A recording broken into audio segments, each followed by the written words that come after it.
Hola, bienvenido a uno más de nuestros videos. En esta ocasión vamos a hablar del proceso de comunicación, actividad que hacemos todos los días, incluso casi desde que nacemos y en la cual aún así cometemos errores.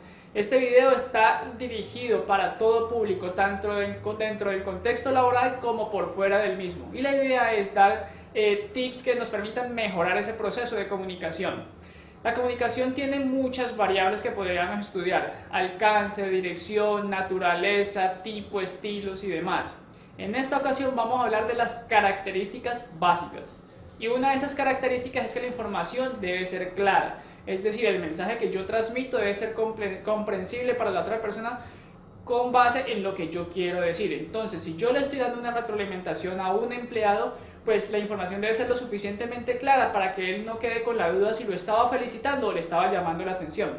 Igual, por fuera del contexto laboral, si estamos hablando en pareja, por ejemplo, pues que mi pareja sepa si estoy contento con ella o si por el contrario tengo algún tipo de llamado de atención. Entonces la información debe ser clara. La información debe ser también precisa, es definir qué, cómo, cuándo, dónde, por qué, para que la persona pueda dar una respuesta adecuada o una respuesta adecuada. Dentro del contexto laboral encontramos que por eso hay procesos, hay procedimientos, incluso por ejemplo en los organismos de socorro hay niveles detallados de procedimientos y también en el sector salud, también en el sector industrial, donde ello permite primero que el producto o servicio salga de la calidad deseada y adicionalmente que evitemos errores, que evitemos accidentes. Entonces la información debe ser también precisa. Otra característica, la información debe ser confiable. Si yo digo o hago algo, debe ser con base en información confiable. Yo no puedo después decir, no, es que lo hice o lo dije porque escuché que fulano le dijo a sutano y sutano respondió y resulta que no tengo información confiable, información veraz. Entonces la información debe ser confiable. Otra característica, la información debe ser suficiente. La persona debe tener claridad de qué se le está pidiendo. Nuevamente, si estamos dentro del contexto laboral y yo necesito que mi secretaria haga una tarea, debo decirle qué debe hacer, cómo lo debe hacer, para cuándo lo debe hacer y de esta manera vamos a evitar errores. La información debe ser también oportuna. Dentro del contexto laboral, y este es un caso real, en una ocasión un empleado le decía al jefe de seguridad: mira, vi en el parqueadero una persona con un gancho tratando de meterlo por un carro, yo creo que se lo iba a robar. ¿Hace cuánto fue? No, ayer a las 6 de la tarde cuando salí. ¿Para qué la información? Ya no es oportuna. Entonces en ese caso es preferible evitarse la pena.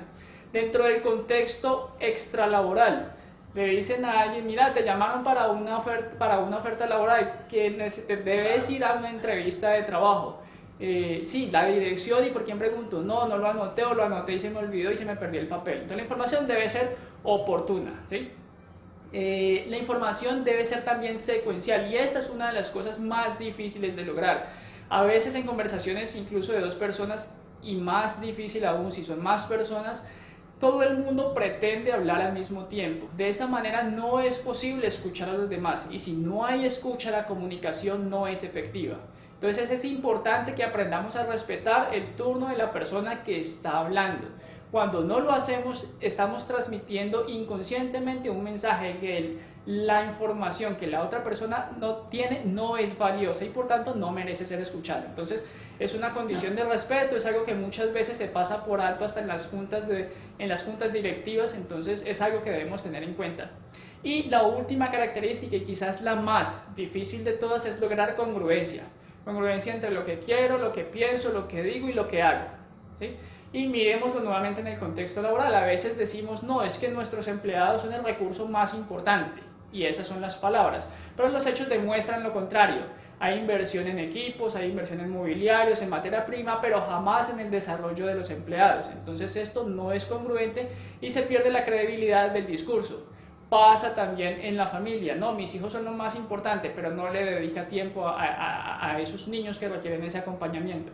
Entonces estas son algunas de las características de la comunicación que muchas veces descuidamos, a veces uno, a veces otras características. Entonces son recomendaciones importantes para tener en cuenta y mejorar los procesos de comunicación, tanto dentro como fuera del entorno laboral. Esperamos pues que esta información les haya sido de utilidad, que nos estén siguiendo en el canal y que nos den compartir. Gracias.